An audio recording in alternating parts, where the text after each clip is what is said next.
शेतकऱ्याच्या भाजीच्या देठाला सुद्धा हात लावू नका, छत्रपती शिवाजी महाराज असे म्हणाले.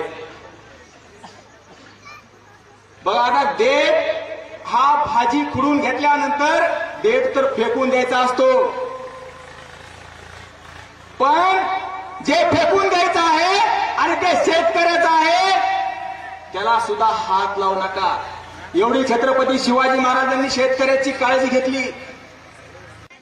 जी सरकी तुम्ही शेतामध्ये लावायला आणता तर 4 लाख रुपये क्विंटल आहे, आणि ज्या शेतकऱ्यानं कापूस शेतामध्ये लावला, त्याला फवारलं, त्याला खुरपलं, त्याला वकरलं, वेचून घरी आणला, त्या शेतकऱ्याचा कापूस मात्र 7-8 हजार रुपये त्याची किंमत आहे.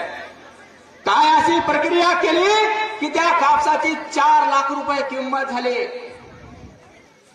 ज्या गुटक्यानं माणसाला कॅन्सर होतो तो गुटखा 2000 रुपये किलो आहे. ज्या ज्वारीनं माणूस जगतो ती ज्वारी 20 रुपये किलो आहे. आपल्या घामाला किंमत नाही, बहुजनाच्या कष्टाला किंमत नाही.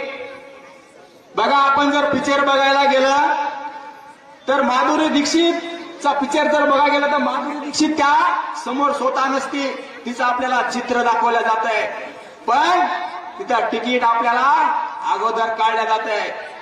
पण डोंबऱ्याचं लेकरू जिवंत तारीवून चालते, तिथं तिकीट अगोदर काढावं लागत नाही. हे त्याच्या कष्टाचं अवमूल्यन आहे.